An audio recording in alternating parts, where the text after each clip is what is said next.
Hello guys, magandang gabi. Magluluto po tayo ngayon ng pigar-pigar. Kung hindi nyo pa ito natitikman, panoorin nyo po para gayahin nyo na lang dyan. Ito po yung luto ng Pangasinan, lalo na sa Dagupan. Sa mga mahilig magtagay dyan, pwede itong pangpulutan guys. Yan, beef yan. Ini-slice ko ng maliliit. Ito, i-slice ko ng maliliit yan. Tapos minarinate ko na para yung lasa ay manot na sa laman. Ganyan lang. Kailangan mainit din yung mantika natin. Saka hindi ito pinatatagal. Pwede rin i-wildan pero medyo matigas siya. Kailangan medium lang. Para sa amin medium lang eh. Depende na rin sa inyo kung ano yung trip nyo po. Ayan. Beef po to, beef. Maraming mantika. Yung mantikang yan mamaya ihiwalay natin pagluto na. Hindi naman pwedeng pati yan ulamin natin. Putok-batok na. Di ba madam? Di ba? Sorry.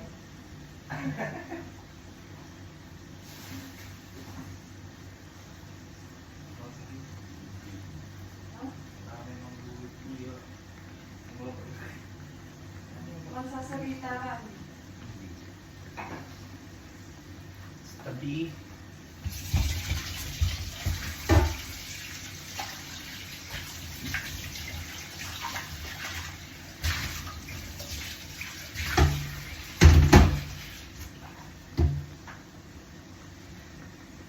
Yan guys. Pag bumubula ng ganyan, haluin po natin. Haluin natin guys. Actually, yung bulang yan, hindi yung ano eh. Yung sinasabi nilang dugo. Hindi. Ganyan lang yan kasi may timplada na yan eh. Kaya nagkakaganyan.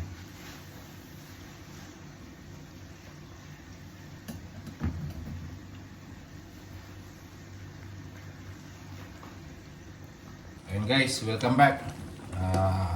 Pwede daw ko siya kasi hindi ko siya i-wildan. Depende na nga po sa inyo sa kagaya ng sinabi ko kanina. Kung gusto niyo i-wildan pero medyo may katigasan. And then, siya pala guys, hindi ko nasabi sa inyo. Na-marinate ko na to sa asin, tapos paminta, tapos may kunting pampalasa. Actually, gumagamit talaga kami ng bitchin dito. Pero depende na rin sa inyo, pwedeng walang bitchin, pwedeng ano, kung ano yung kwan. Ito lang kasi yung alam kong paraan na para manot na yung lasa bago may iluto. So, kung ganyan na guys, kunin na natin yung susunod na broccoli.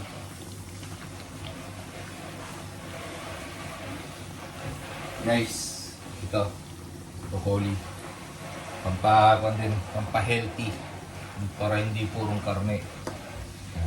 Ilagay natin. Sabay na rin natin dyan pag nakita nyo medyo malapit ng maluto.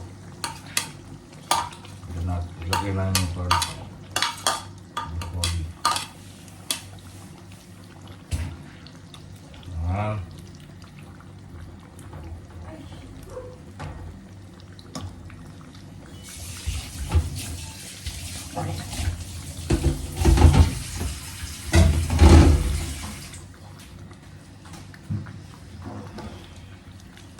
Guys, oh. Nako, pag natikpan nyo to, makakalimutan yung pangalan ng crush nyo. Yan guys. Yan na yung broccoli. Tapos siguro mga 5 minutes, sunod na rin natin yung ibang vegetables niya.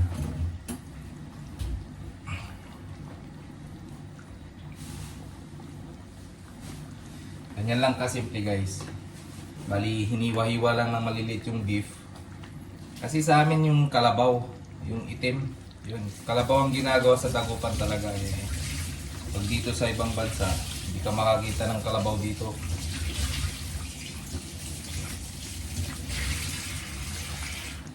Ang makikita mong kalabaw dito, mga Pinoy na nagkikipag kalabawan sa trabaho.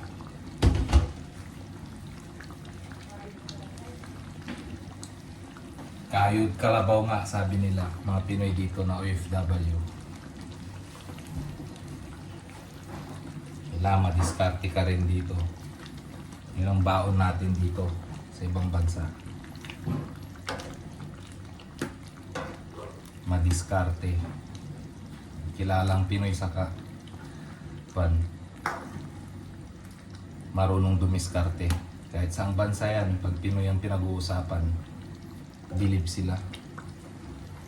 Unlike sa mga ibang lahi, mas marunong pa tayo.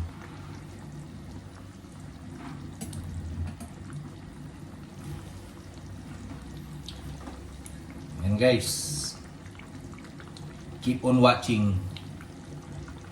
Yan po yung version ng pigar-pigar. Sa Manawag, Pangasinan, ang tawag nila dito may ibang tawag sila. Pa-comment na lang kung si mga taga Pangasinan dyan kasi nakalimutan ko na eh.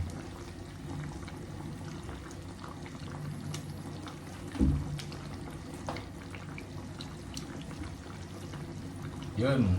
Simple lang ang rekado nito. Asin, paminta, tapos kunting bitchin. Nagbibitchin kasi kami dito.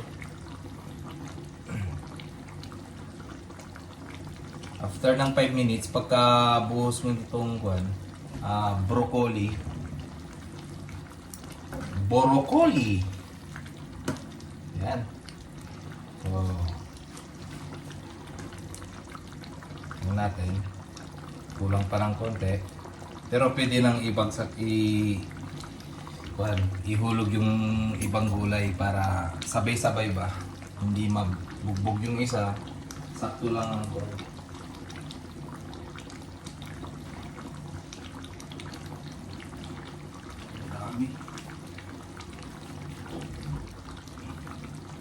guys, susunod natin.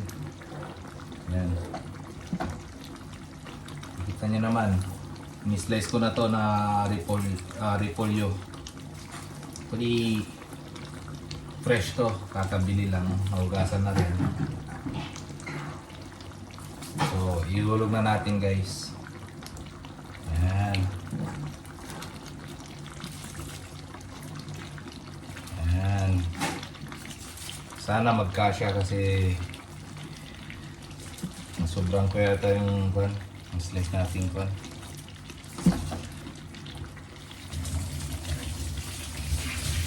habang naglilinis si Mrs. Nakatoka naman tayo sa kusina. Buhay OFW, ganun talaga. Tulungan. And guys, pag hindi nakakasya dyan, siyempre ihalo natin.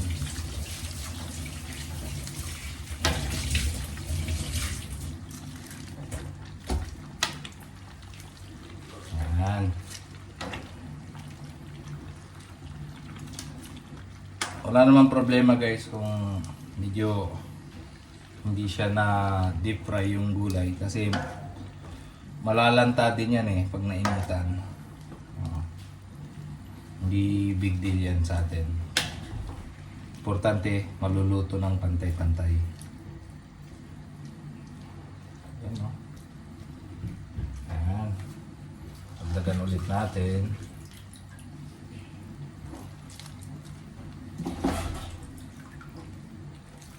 Lagyan na natin to lahat kasi sayang naman. Promotion ng mahilig si Mrs. sa gulay kaysa sa karne. So, kasama na rin ang pambaon dyan bukas. Dinner. Tapos, magtira ka ng baon mo pang bukas. Isa na lang yung luto. Hindi yung magluluto ka pa pagkagising mo ang tulog lang dito sa amin. Talagang masaya ka na kung nakumpleto mo yung 8 oras. Pero bihira sa wakon yun. Once in a blue moon lang yung mangyari. Kasi pag alam ng iba dyan, yung mga hindi pa nakapag-ibang bansa, pag day off mo, akala nila pahinga. Pero ang pahinga namin dito, ito, pagluluto, paglalaba, paglilinis, Kung ano yung dapat ayusin sa bahay, kwarto, siyempre tinitignan din natin yan. Kasi pag nagrenta ka ng bahay dito, ikaw nang bahala. Kung paano mo linisin, kung paano mo i-maintain yung kwan. Basta, lahat dito walang kwan, lahat dito talagang walang easy. Yan guys. Kung sobra man yung nilagay kong repolyo, diskarte na yun. Kayo, kung gusto nyo lagyan ng repolyo or wala, pero payo ko lang lagyan nyo ng repolyo para healthy din. Yan. Ganda na ng tsura guys. So after na kwan, nalanta na yung kwan, itong repolyo, ang sunod po natin dyan is Bombay.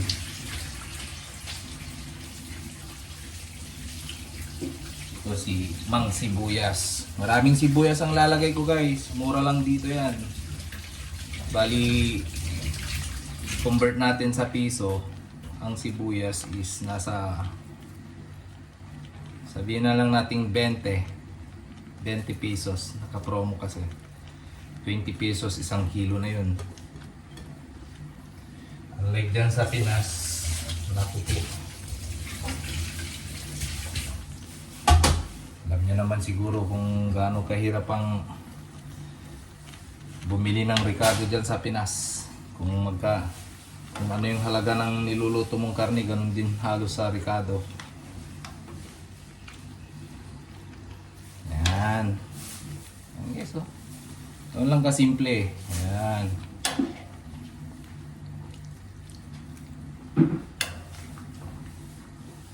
Diba?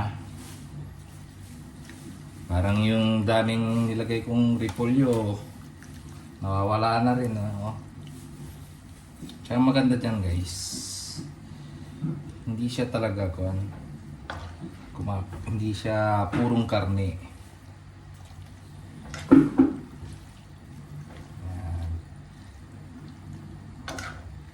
Yan lang natin siguro mga 10 minutes.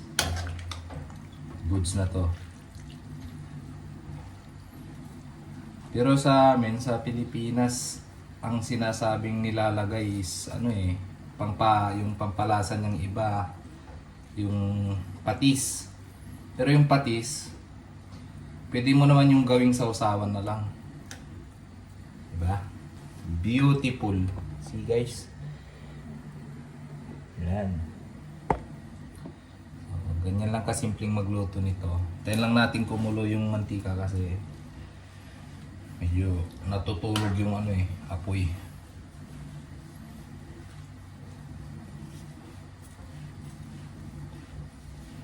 Yun guys, si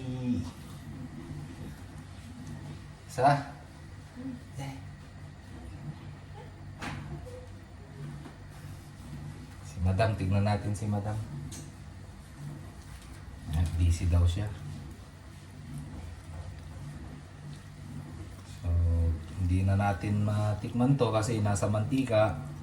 Kung yung alat niya is tama, ang tignan na lang natin kung tama yung texture ng laman.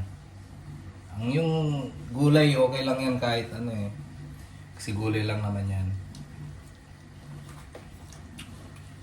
Yun, masarap. Sarap. Bigyan natin ang konti ng salt, pampalasa.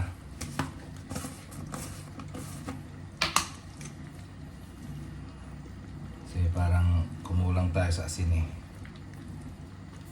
Pero ito hindi naman talaga inaano talaga sa asin.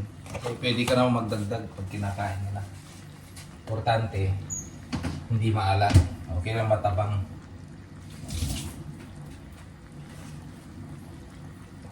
Yan. Siguro 5 minutes na lang. 5 minutes na lang luto na to. And then isasalang natin sa ibang kaldero.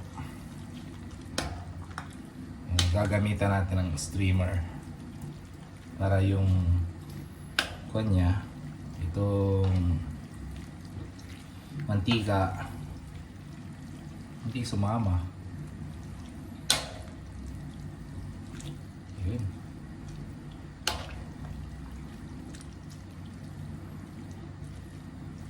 Yan na nga po guys. Yan.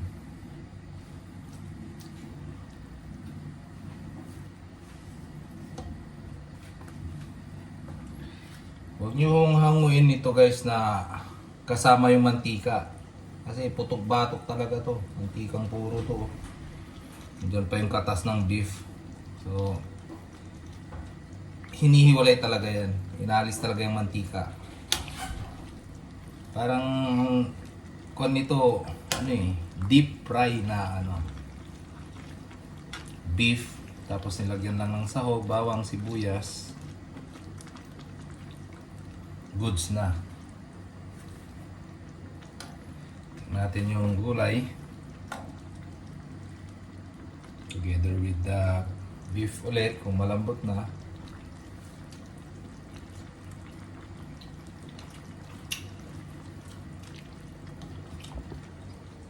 Ayos na guys, salamat. Thank you.